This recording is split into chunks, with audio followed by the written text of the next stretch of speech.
Hello and welcome to UU Elevate Tool eLearning Module 4, which covers the first part of producing a site waste management plan, tabs 1 to 4.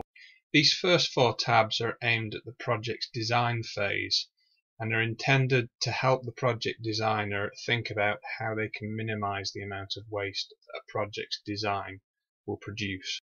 The first tab is where we put the site waste management plan's key project stakeholders' contact details.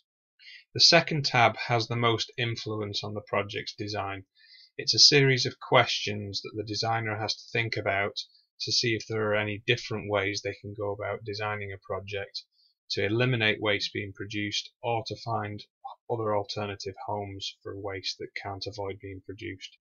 Once a project's design is fixed, they come on to tab 3, where we forecast the waste types and volumes that the project's design will produce.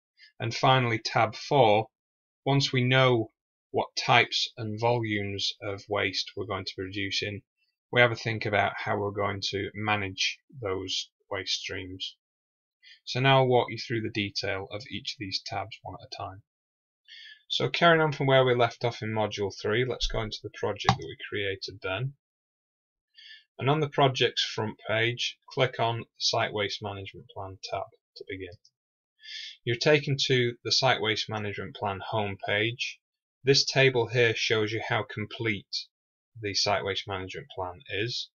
As we progress along these tabs here, green ticks will appear down this list here. So first of all, tab 1, Responsibilities. For the first line of the responsibilities table, it's recommended that this is the person who has overall responsibility for the project's design. The second line is who's responsible for waste management on the site, typically the construction manager or site agent. The project manager will typically be United Utilities project manager. The client is always United Utilities, and the principal contractor is the lead contractor on the project. The site waste management plan will always be kept as an electronic document, so no need to change this part. Tick the box to agree to the sentiment of the declaration. Date it to say that the project site waste management plan has been started. Finally, tick this box here when you're happy that all required information on this page has been entered. And what that will do is produce the first green tick on the Site Waste Management Plan Home tab, as shown here. Now let's have a look at the Waste Minimization tab. This page presents you with a table of 26 questions. The questions are structured so that they mirror the waste hierarchy. So the first set of questions are looking at ways that waste can be designed out altogether, i.e. non-produced. And then it works its way down to options for reusing unavoidably produced material, where it can be recycled, and then finally other less favourable options. So the idea is that you review your proposed design against each of these questions and consider whether they're appropriate to your design or not. If they are, you click yes and type in how you're going to apply the logic of the question to the design. If no, a short summary about why this waste minimization method isn't appropriate to the project. The idea being that you capture as much of the waste minimization design logic on here as possible for passing forward to the project team who are going to pick up and implement the site waste management plan when the project's finished in design.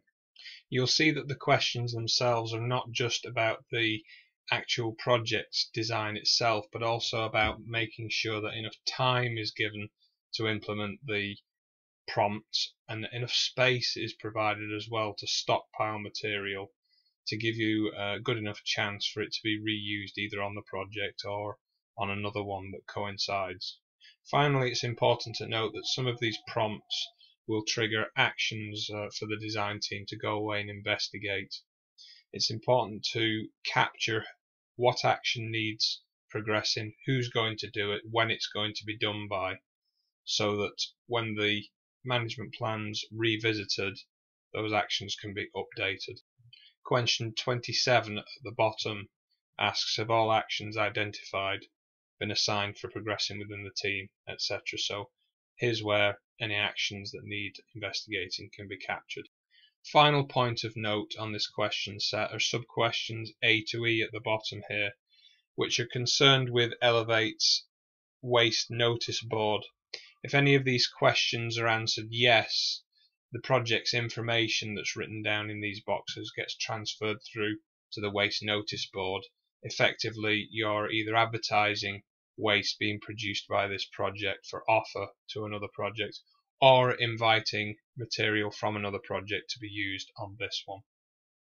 Okay, so now we'll have a look at tab number 3, waste forecasting. So scroll up to project home, click on the Site Waste Management Plan home shortcut, and click on tab 3, waste forecasting. So in this tab it's asking you to estimate the types and amount of waste we expect this project will generate, and we do this by hitting the add button. So this page needs some conceptual thinking about what the project's going to involve, what ground is going to be affected, and what the construction program is going to look like. So it's going to involve some collaboration with your site investigation team, your geotechnical team, for advice on exactly what kind of ground conditions are being affected, and your construction manager to get an idea about the construction methodology, the duration, what equipment and materials are going to be brought to site. And between the team, a best guess of the volumes of each kind of material should be entered where appropriate, along with a further description about what it is that's going to be producing those waste streams. Once you've completed that exercise, as usual, hit the grey save button at the bottom of the screen and you'll be taken back to the front page of the forecast tab. The waste benchmark calculator is there to help create a forecast for the waste arisings on your project. As it says, the calculator brings up a guide of the waste data corresponding to the project type, size and cost information that you entered. So this is a useful starting point in your first forecast exercises.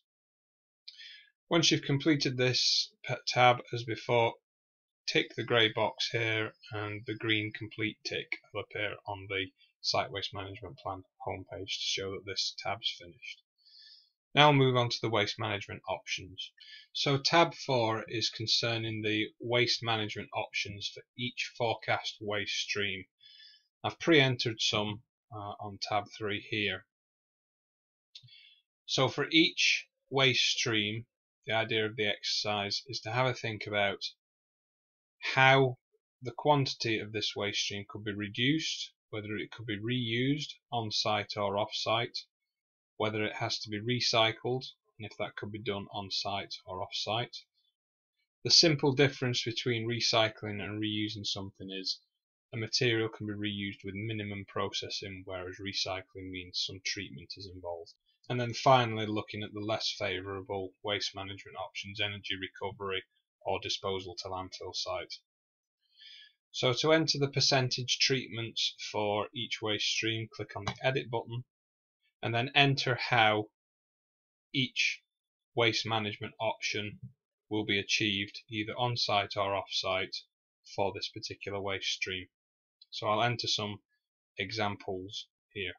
So here's some examples of the logic that can be applied. I've said 20% reduction in the original forecast if we leave building D to be left standing instead of demolishing it. So 20% of our original waste estimate doesn't need to be produced at all if we don't demolish the building. Then for reuse, I've said 20% of the bricks could be reused on site, for example, in the facade of a new building to be constructed. A further 20% could be offered off-site to, say, a housing developer on a neighbouring site, if such a home could be found. We could recycle 20% on-site by crushing it and using the crushed bricks as backfill. And then just for argument's sake, let's say 20% have to go off-site because they're not appropriate for the other waste streams, and we say those are going to go to landfill. It's important that you make sure that all of your waste management options add up to the full 100%. Once completed, click Save, and you'll be brought back to the front page of tab 4, and you can see that the comments that we entered on the previous page have been brought through to this table here. Each of these waste management options, along with the waste minimization design logic, should be discussed with the construction team between the end of the design phase passing forward into the implementation of the design, so that the construction team know exactly what they're supposed to be doing with each of the waste streams. It may be at this meeting that some of these management ideas may not be feasible, better ones may be discussed, and more favourable management strategies might be developed. And if that's the case, all of this can be re-edited and corrected accordingly.